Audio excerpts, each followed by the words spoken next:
La casa de mis padres en Salamanca olía a cordero asado y a esas especias que mi madre guardaba en frascos antiguos sobre la cocina. Hacía meses que no nos reuníamos todos, y yo había llegado temprano para ayudar con los preparativos, aunque en realidad solo quería mantener las manos ocupadas. Llevaba puesto ese vestido azul que mi hermana siempre decía que me favorecía, y había traído una botella de Ribera del Duero que sabía que le gustaría a papá. Me quedé un rato en la cocina con mamá, pelando patatas y escuchándola quejarse de la vecina del segundo que ponía la música muy alta. Era reconfortante esa rutina, ese murmullo familiar que me hacía sentir que todo seguía igual, aunque por dentro yo llevara cargando un peso que nadie más podía ver. Cada vez que veía a una mujer embarazada por la calle, cada vez que pasaba por delante de una tienda de bebés, el recordatorio estaba ahí. Nunca podría llevar una vida dentro de mí. El diagnóstico había llegado hace 2 años, en una consulta que pensé que sería rutinaria. Infertilidad primaria, había dicho el doctor con esa frialdad profesional que te deja helada, como si fuera solo una palabra más en el diccionario, cuando para mí era el final de un sueño que había acariciado desde niña. Desde pequeña había jugado con muñecas, les había puesto nombres, les había cantado nanas que inventaba. Soñaba con el momento en que tendría a mi propio bebé en brazos. Cuando llegaron los demás, la casa se llenó de voces y risas. Mi hermano Carlos entró cargando una tarta de la pastelería de siempre, la que está al lado del mercado, y mi cuñada Lucía lo siguió con esa sonrisa que últimamente me resultaba un poco forzada. Nos sentamos todos alrededor de la mesa del comedor, esa mesa de madera maciza que papá había heredado de mi abuelo. La conversación fluía entre anécdotas del trabajo, quejas sobre el tráfico de Madrid y las historias de siempre sobre nuestras travesuras de pequeños. Yo participaba, reía cuando tocaba, asentía en los momentos apropiados. Había aprendido a ser una actriz de mi propia vida, a mantener la máscara bien puesta para que nadie se preocupara por mí más de la cuenta. Fue después del postre cuando Carlos se puso de pie y pidió atención. El gesto me resultó familiar. Siempre había sido así, incluso de niño. Cuando tenía algo importante que decir, se levantaba y esperaba a que todos lo miráramos. Mamá dejó la cuchara sobre el plato y papá se acomodó en la silla, con esa sonrisa expectante que pone cuando espera buenas noticias. «Tenemos algo que contaros», dijo Carlos, y su voz sonaba diferente, emocionada de una manera que hacía tiempo no escuchaba. Miró a Lucía, que había puesto las manos sobre la mesa, y sonreía de esa forma radiante que solo tienen las mujeres cuando están a punto de compartir la noticia más importante de sus vidas. «Vamos a ser padres», anunció, y fue como si hubiera soltado fuegos artificiales en medio del comedor. La reacción fue inmediata y abrumadora. Mamá se levantó de un salto y abrazó a Lucía, con lágrimas en los ojos. Papá palmoteó la espalda de Carlos con orgullo, y mi hermana pequeña gritó de alegría. Yo también me levanté. Abracé a mi hermano, besé a mi cuñada. Dije todas las palabras correctas. ¡Qué alegría! ¡Enhorabuena! Vais a ser unos padres estupendos. Pero mientras mi boca decía esas palabras, por dentro se desataba una tormenta que intentaba contener con todas mis fuerzas. Era feliz por ellos. De verdad que lo era. Carlos había esperado mucho tiempo para formar una familia, y se merecía esa alegría. Pero al mismo tiempo, cada sonrisa, cada abrazo, cada palabra de felicitación me recordaba lo que yo nunca podría tener. Me quedé ahí, de pie junto a la mesa, aplaudiendo y sonriendo mientras sentía como si me estuviera partiendo por la mitad.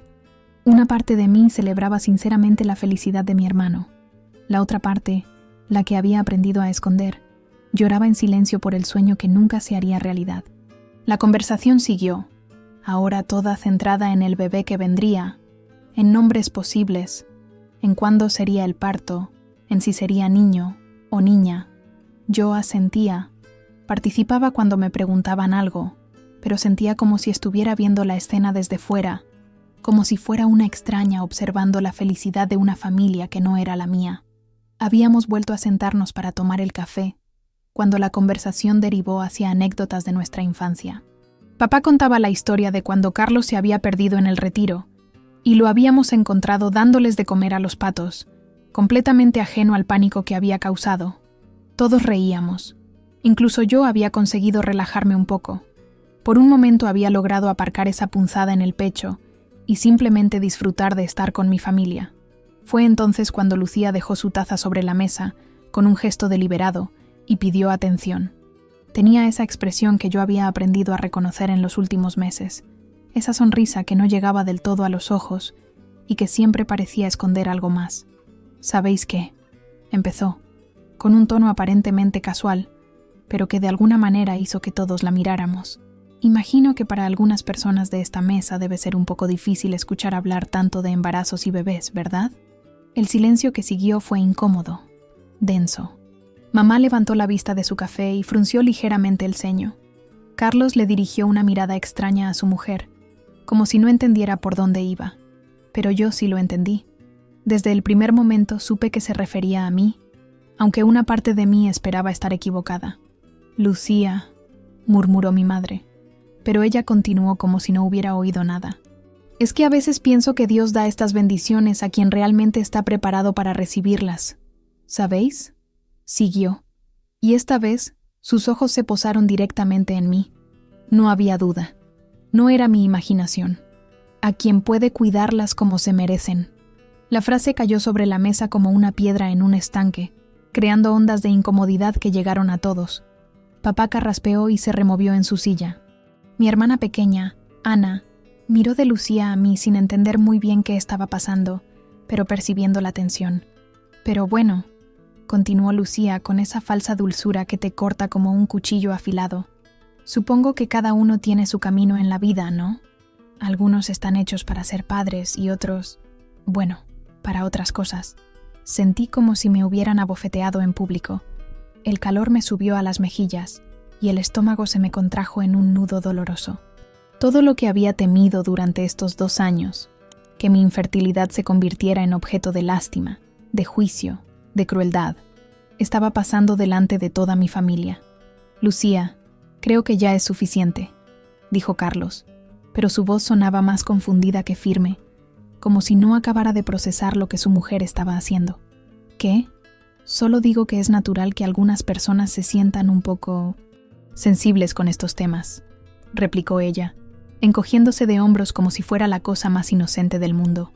«Es comprensible, ¿no? Después de todo, no todo el mundo puede tener hijos». El silencio se hizo aún más pesado. Mamá había palidecido y miraba fijamente su plato.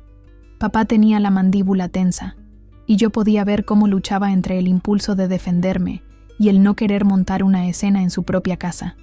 Ana parecía haberse encogido en su silla, como hacía cuando éramos pequeñas y nuestros padres discutían.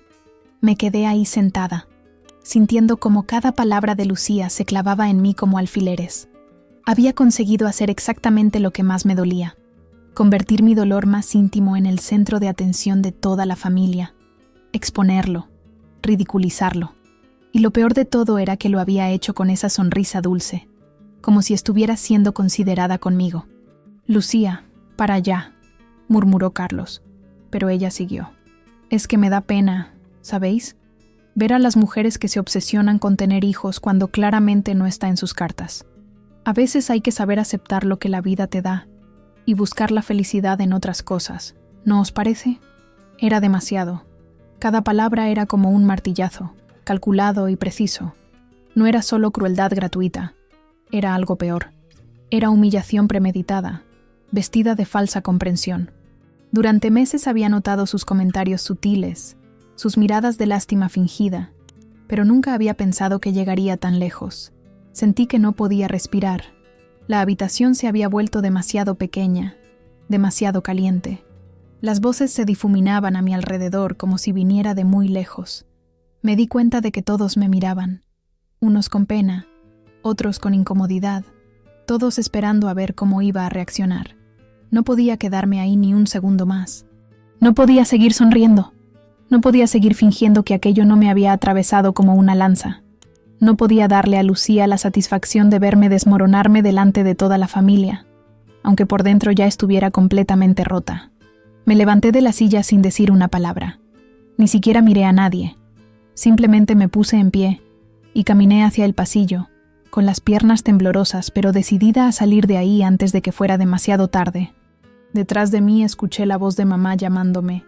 «Elena, Hija, pero no me detuve. No podía detenerme. El baño estaba al final del pasillo, el mismo donde nos habíamos escondido Carlos y yo cuando éramos pequeños para escapar de las regañinas. Entré, cerré la puerta con llave y me apoyé contra ella, como si alguien fuera a intentar entrar por la fuerza. Por un momento me quedé ahí de pie, intentando controlar la respiración, convenciéndome de que podía manejar aquello. Pero entonces me vi en el espejo del lavabo y todo se vino abajo. Era como si estuviera viendo a una extraña. El rímel había empezado a correrse, aunque todavía no había llorado. Las mejillas estaban rojas y tenía esa expresión de animal herido que tanto odiaba. Me senté en el borde de la bañera y dejé que llegaran las lágrimas que había estado conteniendo desde que sonó el teléfono del médico hace 2 años. No era solo llanto, era un sollozo profundo que salía desde algún lugar que ni sabía que existía. Lloraba por la noticia de Carlos, que debería haberme alegrado pero que me había recordado todo lo que no podía tener. Lloraba por las palabras de Lucía, por su crueldad calculada, por el placer que había visto en sus ojos cuando me hundía el cuchillo. Lloraba por todos los embarazos que nunca tendría, por todas las ecografías que nunca vería, por todas las nanas que nunca cantaría. Me abracé las rodillas y me quedé ahí, en el suelo frío del baño, sintiéndome como una niña pequeña que se esconde después de una pesadilla. La casa había quedado en silencio. Probablemente mamá habría cortado la conversación y papá estaría teniendo unas palabras con Carlos sobre el comportamiento de su mujer. Pero eso ya no importaba. El daño estaba hecho. Pensé en todas las veces que había fingido estar bien durante estos 2 años. En todas las sonrisas forzadas cuando alguien me preguntaba si Carlos y yo pensábamos tener hijos pronto, sin saber que mi hermano sí podía y yo no. En todas las baby showers a las que había asistido llevando regalitos envueltos en papel rosa o azul, muriendo por dentro cada vez que veía a la futura madre radiante y feliz. Me había vuelto experta en cambiar de tema, en desviar conversaciones, en poner excusas. Todavía somos jóvenes, decía. Queremos disfrutar un poco más de nosotros mismos. Ya habrá tiempo para eso. Mentiras piadosas para proteger a otros del dolor que yo cargaba y para protegerme a mí misma de su lástima. Alguien golpeó suavemente la puerta. «Elena, soy mamá. ¿Estás bien, cariño?» «Estoy bien», mentí, y mi voz sonó ronca y quebrada. «Solo necesito un momento». «Lucía se ha disculpado», dijo mamá a través de la puerta. «Dice que no se dio cuenta de cómo sonaba lo que decía». Una risa amarga se me escapó. Por supuesto que se había disculpado. Ahora que había conseguido lo que quería, ahora que me había humillado delante de toda la familia, podía permitirse el lujo de fingir que había sido sin querer. La disculpa perfecta que la absolvía a ella y me dejaba a mí como la exagerada, la sensible, la que no sabe encajar las bromas. «Ya lo sé, mamá, no pasa nada», dije, aunque pasaba todo. Escuché sus pasos alejándose por el pasillo y volví a quedarme sola con mi dolor. Me miré otra vez en el espejo y ya no vi a la mujer destruida de antes. Vi a alguien cansada, sí, pero también algo más. Vi a alguien que estaba harta de esconderse, harta de fingir, harta de dejar que otros definieran su valor por lo que su cuerpo podía o no podía hacer. En ese momento, sentada en el suelo frío del baño de mis padres, rodeada del eco de mis propios sollozos, tomé una decisión. No iba a permitir que esta fuera mi historia. No iba a ser para siempre la mujer infértil que llora en los baños, la que se esconde cuando hablan de bebés, la que sonríe mientras se muere por dentro. Había otras formas de ser madre. Lo sabía desde hacía tiempo, pero nunca me había atrevido a explorarlas de verdad. Siempre había pensado que la adopción era para otras personas, para mujeres más valientes que yo, más seguras de sí mismas. Pero tal vez había llegado el momento de dejar de esperar a que mi cuerpo hiciera algo que nunca podría hacer y empezar a buscar otros caminos. Me levanté del suelo, me lavé la cara con agua fría y me recompuse el maquillaje lo mejor que pude. Cuando salí del baño ya no era la misma mujer que había entrado. Seguía dolida, seguía rota en algunos lugares, pero había algo diferente. Por primera vez en mucho tiempo, había algo parecido a la esperanza. Esa noche no pude dormir. Me quedé despierta en la cama, mirando el techo de mi piso en Malasaña y dándole vueltas a todo lo que había pasado. Javier dormía a mi lado, ajeno a la tormenta que se había desatado en mi cabeza. Le había contado lo ocurrido cuando llegamos a casa, y él había reaccionado como siempre, con esa rabia contenida hacia Lucía y esa impotencia de no saber cómo ayudarme que le duraba días. Pero esta vez era diferente. Esta vez no me quedé ahí revolcándome en el dolor, sino que encendí el ordenador portátil y empecé a buscar. Primero fueron búsquedas tímidas. Adopción España. Requisitos adopción. Luego me fui adentrando más. Testimonios de madres adoptivas. Blogs de familias que habían pasado por el proceso. Foros donde la gente contaba sus experiencias. Me quedé hasta las 4 de la madrugada leyendo historias que me sonaban familiares. Mujeres como yo, que habían llegado a la adopción después de un diagnóstico de infertilidad. Otras que simplemente habían decidido que ese era su camino desde el principio. Todas hablaban de lo mismo, del momento en que entendieron que ser madre no tenía nada que ver con el embarazo, sino con el amor incondicional hacia un niño. Una frase se me quedó grabada. La había escrito una mujer de Valencia en un blog. Ser madre es un verbo, no un sustantivo. No es algo que eres, es algo que haces cada día.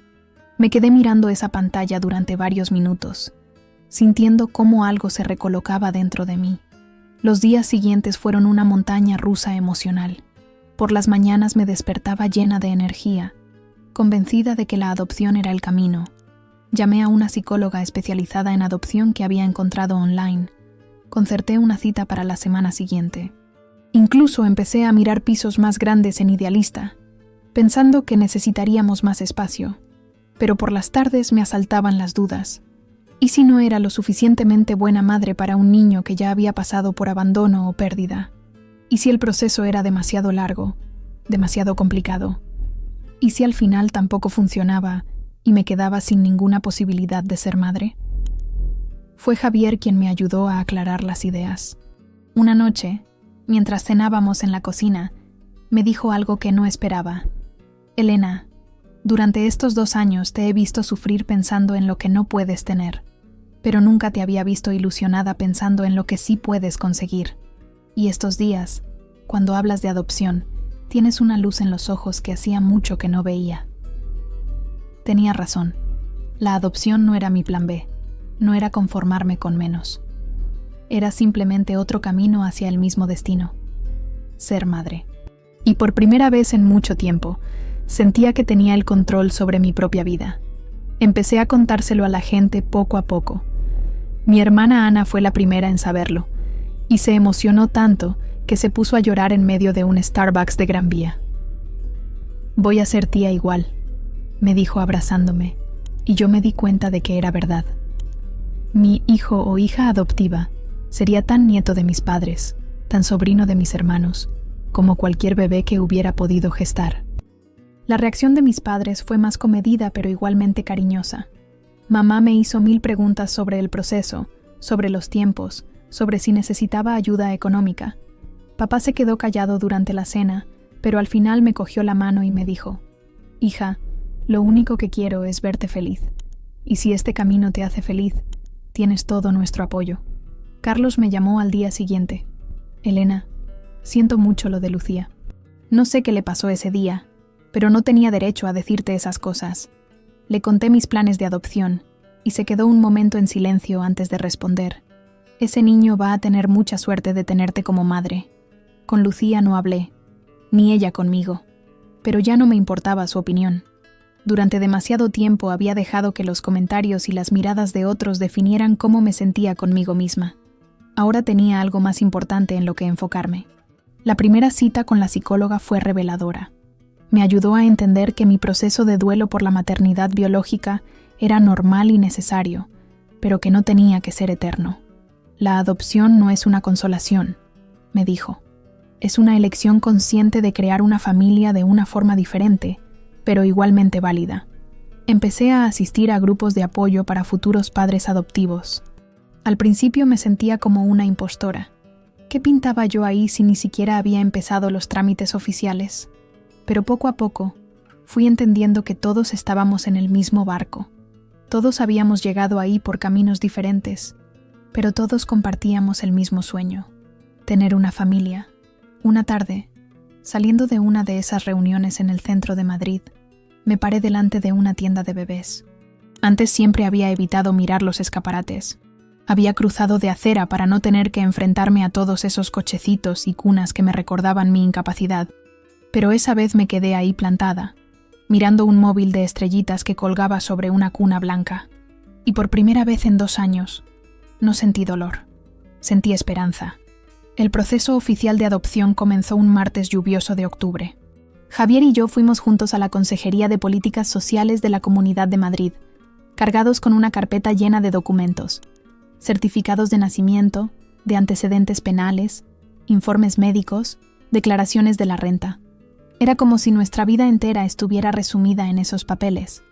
La funcionaria que nos atendió, una mujer mayor con gafas de media luna, nos explicó cada paso del proceso con una paciencia infinita. Entrevistas psicológicas, visitas domiciliarias, cursos de formación, período de valoración. Van a conocerlos mejor que ustedes mismos, nos dijo con una sonrisa. Es normal que se sientan un poco expuestos al principio. Tenía razón. Las primeras semanas fueron intensas. Nos entrevistaron por separado y juntos. Nos hicieron preguntas sobre nuestra infancia, sobre nuestros miedos, sobre cómo pensábamos educar a nuestro futuro hijo. Algunas preguntas me resultaron fáciles. Otras me hicieron reflexionar sobre cosas en las que nunca había pensado. ¿Cómo van a explicarle a su hijo que es adoptado?, me preguntó la psicóloga durante una de las sesiones. Me había preparado para esa pregunta. Había leído sobre ello, pero cuando me tocó responder en voz alta, me di cuenta de lo real que era todo aquello. Desde el principio, le dije, va a crecer sabiendo que lo elegimos, que luchamos por tenerlo en nuestras vidas. Los cursos de formación se hacían los sábados por la mañana en un centro de servicios sociales cerca de 4 Caminos. Éramos 12 parejas, todas en situaciones diferentes. Algunas, como nosotros, habían llegado ahí después de problemas de fertilidad. Otras habían decidido adoptar como primera opción. También había una mujer soltera, Carmen, de unos 40 años, que trabajaba como pediatra y había decidido ser madre soltera por adopción. Durante esos sábados aprendimos sobre el duelo en los niños adoptados, sobre cómo construir el apego, sobre la importancia de mantener viva la historia previa del niño. No era solo rescatar a un niño, era mucho más complejo y hermoso que eso. Era convertirse en parte de su historia, sin borrar lo que había vivido antes. Una de las cosas que más me impactó fue cuando nos explicaron sobre la luna de miel y el periodo de adaptación. No esperen que sea amor a primera vista, nos dijo la trabajadora social. A veces los niños necesitan tiempo para confiar, para entender que esta vez el hogar es para siempre. Y ustedes también van a necesitar tiempo para conocerse mutuamente. Paralelo al proceso oficial, empecé a hacer cambios en casa. No quería esperar a la asignación para empezar a preparar el nido. Javier y yo decidimos mudarnos a un piso más grande en el barrio de Chamberí. Tenía 3 habitaciones y una terraza pequeña desde donde se veía el tejado del mercado de Chamberí. Aquí podrá jugar, le dije a Javier mientras recorríamos el piso vacío. Pintar la habitación que sería de nuestro hijo fue todo un ritual. Elegimos un amarillo suave, neutro, que funcionara tanto para niño como para niña. Mientras daba las pinceladas, me imaginaba poniendo dibujos en las paredes, llenando las estanterías de cuentos, armando puzzles en el suelo. Por primera vez en años, pensar en el futuro no me dolía. Mi relación con mi familia también había cambiado. Mamá me llamaba cada semana para preguntarme cómo iba el proceso, y había empezado a tejer una mantita por si acaso. Ana se había apuntado como voluntaria en una ONG que trabajaba con niños en riesgo de exclusión, y siempre me contaba anécdotas que me hacían sonreír. Con Carlos las cosas habían mejorado también. Lucía ya estaba de 5 meses, y parecía haber dejado de lado su hostilidad hacia mí. Probablemente había entendido que yo ya no representaba una amenaza para su felicidad. Tenía mi propio camino ahora. En las reuniones familiares hablábamos de nuestros respectivos procesos. Él de ecografías y nombres de bebé, yo de cursos y entrevistas. ¿No tienes miedo?, me preguntó un día mientras paseábamos por el Retiro. Su mujer se había quedado en casa con náuseas, y habíamos decidido dar una vuelta los dos solos, como cuando éramos pequeños. Claro que tengo miedo, le confesé, pero es un miedo diferente al que tenía antes. Antes tenía miedo de no ser nunca madre. Ahora tengo miedo de no ser la madre que mi hijo necesita. Pero ese miedo me parece mucho más útil. Me miró con una expresión que no le había visto desde hacía mucho tiempo. Admiración, tal vez. Orgullo. Elena, creo que vas a ser una madre increíble, me dijo. Y esta vez no sonó a condescendencia ni a lástima. Sonó a verdad. Las visitas domiciliarias fueron menos intimidantes de lo que había imaginado. La trabajadora social, Pilar, era una mujer joven y cercana que se sentó en nuestro sofá como si fuera una amiga que venía a tomar café. Revisó la casa, sí, pero sobre todo habló con nosotros sobre nuestras expectativas, nuestros miedos, nuestra red de apoyo. Tienen una casa preciosa, nos dijo al final de la visita, pero lo más importante es que tienen mucho amor que dar. Eso se nota. Cuando se fue, Javier y yo nos quedamos abrazados en el sofá, sintiendo que habíamos superado otro obstáculo. Cada paso completado nos acercaba más a nuestro objetivo. Ya no era una fantasía lejana, era un futuro real, tangible, que se construía día a día con formularios, entrevistas y muchísima paciencia. La llamada llegó un viernes por la mañana, mientras desayunaba en la cocina y leía las noticias en el móvil. Javier había salido temprano a una reunión, y yo estaba disfrutando de esa tranquilidad de viernes que siempre me gustaba. Cuando vi el número de la consejería en la pantalla, el corazón se me aceleró tanto que pensé que iba a desmayarme. «Buenos días, Elena. Soy Pilar», dijo la voz familiar de nuestra trabajadora social. «Te llamo porque tenemos una propuesta para vosotros». Se me cayó la taza de café al suelo. Literalmente. El ruido de la cerámica rompiéndose contra las baldosas se mezcló con mi respiración entrecortada. «¿Una propuesta?», conseguí decir. «Sí, es una niña de 3 años. Se llama Sofía. Lleva en acogida familiar desde los 8 meses, pero la familia acogedora no puede adoptarla por motivos personales. Necesita una familia definitiva». Pilar siguió hablando.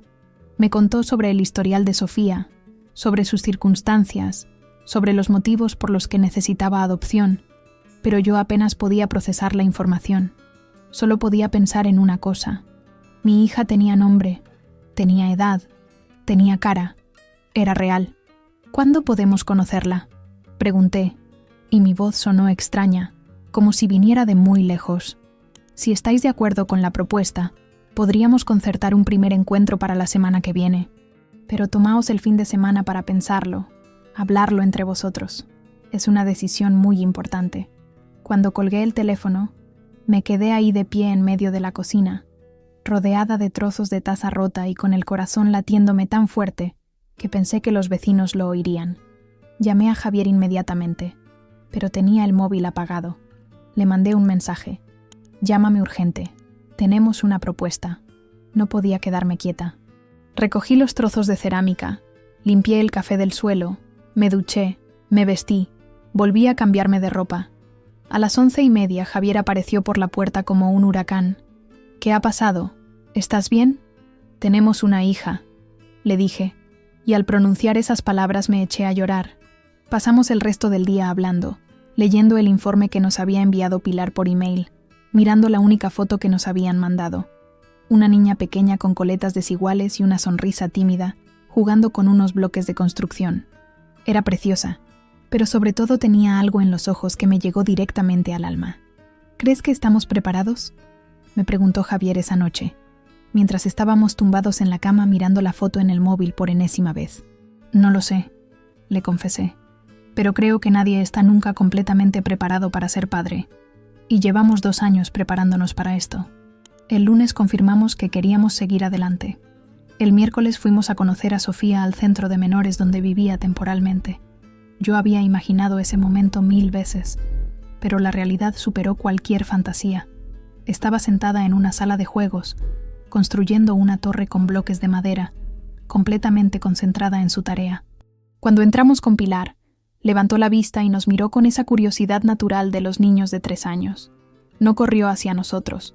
Los cuentos de Disney nos habían mentido, pero tampoco se escondió. «Hola, Sofía», le dije, sentándome en el suelo a su nivel. «Soy Elena, y él es Javier». «Hola», respondió con una vocecita clara. «¿Queréis jugar con mis bloques?». Estuvimos 1 hora jugando, construyendo torres que ella derribaba con risas, hablando sobre sus dibujos favoritos, sobre si le gustaban los parques. Era una niña inteligente, observadora, un poco reservada pero no temerosa. Cuando nos fuimos, nos dijo adiós con la mano desde la ventana. ¿Y bien?, nos preguntó Pilar en el coche. Javier y yo nos miramos. No hacía falta decir nada. Lo sabíamos los dos. El periodo de adaptación duró 2 meses. Primero fueron visitas cortas al centro, luego salidas al parque, después tardes en nuestra casa. Sofía era cautelosa pero abierta. Me preguntaba cosas como: ¿vais a ser mis papás para siempre? O ¿puedo traer mi osito a vuestra casa? Cada pregunta era un paso más hacia la confianza mutua. La primera noche que durmió en casa fue mágica y aterradora a la vez. La había acostado en su habitación amarilla, que habíamos llenado de cuentos y peluches. Se quedó dormida abrazada a su osito de siempre, y yo me pasé media noche yendo a verla cada 10 minutos, temiendo que desapareciera como un sueño. A la mañana siguiente me despertó tirándome de la manga del pijama. «Elena, tengo hambre», me dijo con naturalidad, como si lleváramos años viviendo juntas. Mientras le preparaba el desayuno, cereales con leche, que descubrí que le encantaban, pensé en todo el camino recorrido. En la reunión familiar donde todo empezó, en las lágrimas del baño, en las noches sin dormir investigando sobre adopción, en los cursos de los sábados, todo había merecido la pena para llegar a este momento. Una niña pequeña sentada en mi cocina, metiéndose cereales en la boca y contándome que había soñado con unicornios. La primera vez que me llamó mamá fue un mes después de que viniera a vivir con nosotros definitivamente. Estábamos en el Parque del Oeste, ella en los columpios y yo empujándola. «¡Más fuerte, mamá!», gritó, y se me llenaron los ojos de lágrimas. «¿Estás llorando?», me preguntó cuando paré el columpio. «Sí, pero de alegría», le expliqué. «Es que me hace muy feliz que me llames mamá». Me abrazó con esa intensidad que solo tienen los niños pequeños. «Es que tú eres mi mamá», me dijo con total naturalidad. «Y papá Javier es mi papá. Y esta es mi familia». Cuando volvimos a las reuniones familiares con Sofía, todo había cambiado. Ya no era la mujer infértil que sufría en silencio.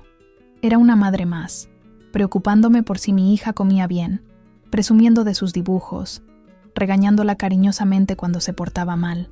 Lucía, que ya había tenido a su bebé, me trató con una cortesía distante pero respetuosa.